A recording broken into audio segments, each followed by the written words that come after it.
నమస్తే అండి. నమస్తే. సో 1వ తారీఖు వచ్చేసింది. మొత్తం అందరూ కూడా పెన్షన్ల కోసం ఎదురు చూస్తూ ఉంటారు. కానీ పెన్షన్లు ఇవ్వాలి అని అంటే ఖజానాలో డబ్బులు లేవు. డబ్బులు లేకపోవడం ఒకటి, అండ్ వాలంటీర్లు ఒకవేళ ఇచ్చేటట్టు అయితే ఇవ్వద్దు అని చెప్పేసి అని ఈసీ ఆదేశాలు కూడా ఉన్నాయి. వాలంటీర్లు కూడా తీసుకెళ్ళి ఇవ్వలేరు. సో దీన్ని ఏంటి అని అంటే ఇటు విపక్షాలు చేసినటువంటి విమర్శల వల్లనే, ప్రతిపక్షాలు చేసినటువంటి విమర్శల వల్లనే ఇదంతా జరిగిందని చెప్పేసి అని వైసీపీ పార్టీ వాళ్ళపైన తోసేస్తుంది. సో దీని గురించి మీరేమంటారు? మనం జగన్ ప్రభుత్వం గవర్నమెంట్ ఫామ్ చేసిన దగ్గర నుంచి చూస్తే కూడా ఎప్పుడూ కూడా అప్పులు చేసి గవర్నమెంట్ నడిపాడే కానీ ఎక్కడా కూడా ఇన్కమ్ సృష్టించి నడిపింది అయితే ఎక్కడా కనపడలేదు మనకు. ఆయన ఎప్పుడు కూడా ప్రతి నెల అప్పులు తీసుకురావటం, ఈ సంక్షేమ కార్యక్రమాలు ఇవ్వటం, మళ్ళా తర్వాత నెక్స్ట్ మంత్కి మళ్ళీ అప్పులు, అంటే ఎవ్రీ 10-15 డేస్కి అప్పుల మూలానే రాష్ట్రం నడిపించాడే కానీ ఎక్కడా కూడా ఆయన అభివృద్ధిలోకి పాల్పంచుకోలేదు. అభివృద్ధి చేస్తే దానిలో వచ్చే ఇన్కమ్ జనరేట్ అవుతుంది, దాన్ని మనం ప్రజలకు పంచవచ్చు అనే ఆలోచన కూడా అతనిలో లేకుండా ఉంది. సో దాని పర్యవసానమే ఇప్పుడు జరుగుతున్న దానికి ఆయన అనుభవిస్తున్నది కూడా. సో వాలంటీర్లకి తరపున మనం పెన్షన్స్ ఇంటికి పంపగలిగితే కొంచెం మనకు మళ్ళీ ఓటుకి నోటికి డబ్బు కూడా పంపడానికి అవకాశం ఉంటుందని ప్లాన్ చేసుకున్నాడు. అది ఫెయిల్ అయ్యింది. ఈసీ స్ట్రిక్ట్గా ఏం చెప్పిందంటే వాలంటీర్లతో పెన్షన్స్ ఇవ్వడానికి వీల్లేదని చెప్పింది. సో ఇప్పుడు ఆయన డైనమాలో ఉన్నాడు. సో ఏదంటే ఆయనకి ఏదైతే ముందుకు ఏదైనా ఒకటి ఆలోచిస్తే వెనక్కి 4 అడుగులు పడుతున్నట్టుంది ఆయన పరిస్థితి. ఇప్పుడు అక్కడ పెన్షన్స్ వాలంటీర్లు ఇచ్చే పరిస్థితి లేదు కాబట్టి మళ్ళీ తర్వాత ఇప్పుడు వాళ్ళకి ఎలాగైనా ఇవ్వాలన్నా కూడా ఖజానాల్లో డబ్బులు లేవు. సో అప్పులు చేసే సోర్స్ లేదు, అప్పులు చేయలేడు. ఏం చేయాలా అర్థం కాని పరిస్థితి. దీన్ని విపక్షాల మీద నెట్టేసి వాళ్ళని బ్లేమ్ చేసి వాళ్ళ మూలన మేము పెన్షన్స్ ఇవ్వలేకపోతున్నాము, విపక్షాల మూలన మేము పెన్షన్స్ ఇవ్వలేకపోతున్నాం, మీకు అందించలేకపోతున్నాం అనే బ్లేమ్ని వచ్చి ఆపోజిషన్ పార్టీ మీద నెట్టడానికైతే గట్టిగా ప్రయత్నిస్తున్నట్టు కనపడుతుంది ఇక్కడ.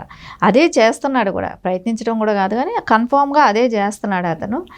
అతనికి ఇన్కమ్ సృష్టించేది తెలిస్తే ఈరోజు ఈ పరిస్థితి ఉండేది కాదు అనేది కూడా ఆయనకు ఆ మాత్రం అవగాహన లేని సీఎంని ఇన్ని రోజులు ఏపీ గవర్నమెంట్ 5 సంవత్సరాలు కూడా భరించడం కష్టంగానే అనిపించింది.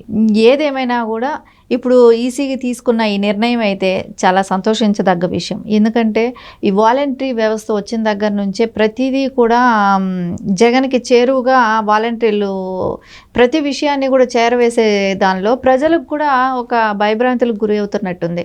వాలంటీర్లను చూస్తే ఏదో భయపడే స్థాయికి విలేజెస్లో కానీ ఏంటంటే వాళ్ళకి ఫేవరిజంగా ఆ పార్టీకి మద్దతు తెలిపే వాళ్ళ వరకు ఓకే, కానీ వేరే పార్టీకి సింపతి పర్లేన వాళ్ళు వేరే పార్టీకి ఇది ఉన్న వాళ్ళైతే అసలు ఏ విషయం మాట్లాడాలన్నా వాళ్ళు ఓపెన్గా ఏదైనా డిస్కస్ చేయాలన్నా ఒక విలేజ్లో కానీ ఎక్కడైనా కూడా వాళ్ళకు ఒక భయం లాంటిది స్టార్ట్ అయింది. ఏదైనా నోరు తెరిచి ఏదైనా మాట్లాడామనుకోండి ఎక్కడైనా బయట మన పెన్షన్ అయిపోతుందో, మనకి ఇచ్చే స్కీమ్లు ఏమైనా అయిపోతాయో, సంక్షేమంలో వచ్చే ఇవి బెనిఫిట్స్ ఏమైనా అయిపోతాయనే భయంతో వాళ్ళు ఎక్కడా కూడా నోరు తెరిచే పరిస్థితి కూడా కనిపించలేదు ఈ మధ్య. ఇప్పుడు వాలంటరీ వ్యవస్థ నుంచి ఇది పెన్షన్స్ రద్దు చేయటం అనేది చాలా మంచి ఈసీ డెసిషన్ తీసుకోవడం జరిగింది అనేది మంచిగా అనిపిస్తుంది. సో అంటే వాళ్ళ దగ్గర డబ్బులు లేవు అనేటువంటి దాన్ని, అంటే గవర్నమెంట్ దగ్గర డబ్బులు లేవు అని చెప్పకుండా ఎందుకు ఇలాగా విమర్శలు చేశారు ప్రతిపక్షాలు.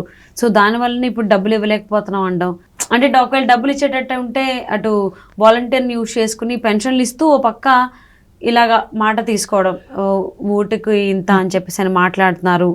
అంటే ఎప్పటి నుంచి టాక్స్ వినిపిస్తున్నాయి, ఖచ్చితంగా ఎంత డబ్బులు ఖర్చు అయినా కానీ ఈసారి గెలవాలి అనే ఉద్దేశంతోనే వైసీపీ నాయకులు ఉన్నారు అని చెప్పేసి అని అక్కడ వాలంటీర్లు వాడుకుందా అంటే ఆ ఛాన్స్ కూడా లేదు ఇప్పుడు. సో అసలు అంటే ఉన్న విషయాలు చెప్పకుండా ఎందుకు ఇలాగ వేరే వాళ్ళ మీద మాట్లాడడం అంటారు?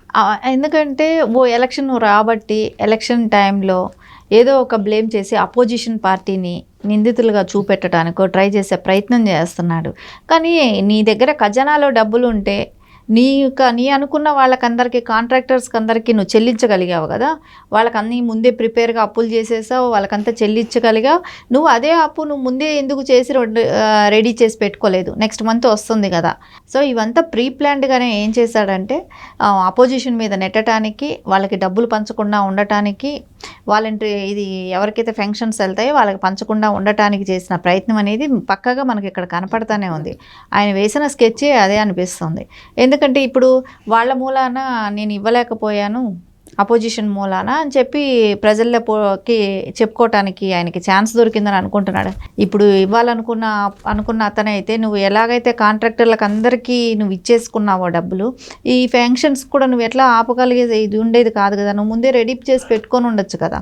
సో నువ్వు రెడీ చేసి పెట్టలేదు. సో ఇప్పుడు అపోజిషన్ మీద నెట్టడము, వాలంటీర్లని వాళ్ళని పంపించద్దు అని ఈసీ ఎప్పుడైతే చెప్పారో సో ఆ షాక్లో కొంచెం ఉన్నాడు. ఎందుకంటే వాళ్ళ ద్వారా వెళ్ళి ఓటుకి డబ్బులు ఇవ్వటానికి ఆయనకి కన్వీనియంట్గా, అందుకోసమే వాలంటరీ వ్యవస్థ తీసుకొచ్చుకుంది కానీ అన్నీ పెట్టుకుంది కానీ పకడ్బందీగా ప్లాన్ చేసుకుంది కూడా వాలంటీర్స్ని దానికోసమే. కానీ ఇప్పుడు ఏదైతే అనుకొని ఆయన ప్లాన్ చేసుకుని వాలంటీర్లతో చేయించుకుందాం అనుకున్నాడో అక్కడే రివర్స్ అయిపోయింది. ఎందుకంటే వాళ్ళని ఓట్ పోలింగ్ దగ్గర కూడా రావద్దని ఈసీ ఆంక్షలు పెట్టడమే కానివ్వండి, వాళ్ళ ఇప్పుడు ఎన్నికల విధులు అసలు నిర్వహించద్దు వాలంటీర్లు అని చెప్పేసి ఈసీ స్ట్రాంగ్గానే చెప్పింది. కానీ అయినా కానీ కొన్ని చోట్ల వాలంటీర్లు ఎన్నికల విధులు నిర్వహిస్తున్నారు అనేటువంటిది కూడా ఉంది. సో అలా విధులు నిర్వహిస్తూనే ఓటుకి ఇంత అని చెప్పేసి డబ్బులు కూడా పంచచ్చు, ఎందుకంటే వాళ్ళు పెన్షన్లు ఇస్తారు కదా అనేటువంటి ఆలోచనలో ఉంటారు కదా అనేది కూడా వైసీపీ నాయకులు ఉంది అనేది ప్రతి చోట వినిపిస్తుంది. ఇప్పుడు పోలింగ్ కూడా దగ్గర కూడా ఆ సరౌండింగ్లో కూడా కనపడకూడదు, ఒకవేళ కనపడితే ఫొటోస్ తీసి కేసు పెడతామనేది కూడా ఈసీ గట్టిగా వార్నింగ్ చేసినా కూడా అక్కడక్కడ చెదురుమారి కొన్ని చోట్ల జరుగుతున్నాయి. కానీ ఇంకా కేసులు అనేది ఇప్పుడు స్టార్ట్ అవుతాయి. ఇక ఏప్రిల్ వచ్చిన దగ్గర నుంచి కేసులు పెట్టడం కూడా స్టార్ట్ అవుతాయి. ఈసీ పెట్టిందంటే వాళ్ళ భవిష్యత్తు అంతా నాశనం అయిపోతుంది. ఇది సెంట్రల్ గవర్నమెంట్ చేతిలో నుంచి వెళ్ళే ఎలక్షన్ కమిషన్ కాబట్టి వాళ్ళ మీద పడ్డ కేసులు కూడా అంతే స్ట్రాంగ్గా ఉంటాయి. ఇది వాలంటీర్ల భవిష్యత్తు కూడా దెబ్బతినే ఆస్కారం ఉంది. వాళ్ళు ఏదైనా గవర్నమెంట్కి ప్రభుత్వానికి అనుకూలంగా వెళ్ళాలి కానీ జగన్మోహన్ రెడ్డికి అనుకూలంగా కాదు వెళ్ళాల్సింది వాలంటీర్లు అనేది వాళ్ళు తెలుసుకోవాలి. అప్పులు అనేది చేసి గవర్నమెంట్ నడపడానికి ట్రై చేస్తున్నాడే కానీ ఆ అప్పులు కూడా దొరకని పరిస్థితి. ఇప్పుడు ఎలక్షన్ కమిషన్ నోటిఫికేషన్ వచ్చిన తర్వాత ఫెన్షన్ కూడా ఇవ్వలేడు. వాలంటీర్లకు కూడా వాళ్ళకు కూడా ఇంకా జీతాలు ఏమీ ఉండకపోవచ్చు. అన్నీ అయిపోయినాయి. ఆయన చేసిన స్కీములు కానీ స్కాములు కానీ అన్నీ ఇంకా బయట వచ్చే రోజులు వచ్చేసాయి. ఇంకా గత 1 month ఆపద్ధర్మ సీఎంగా ఉంటాడు కానీ ఇంకా తర్వాత ఆయనకు ఆ ఛాన్స్ కూడా ఉండే ఆస్కారం లేదు. అవును. సో ఎన్నికల నోటిఫికేషన్ వచ్చేసిన తర్వాత కొత్తగా మీరు అన్నట్టు అప్పులు చేయడానికి కూడా ఛాన్స్ ఉండదు.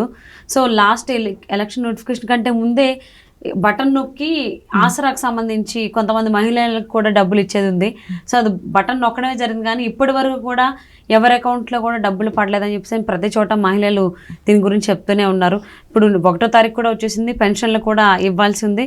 సో ఇద్దామంటే వాళ్ళ దగ్గర ఖజానాలో నిల్లు ఉంది, డబ్బులు ఏమీ లేవు.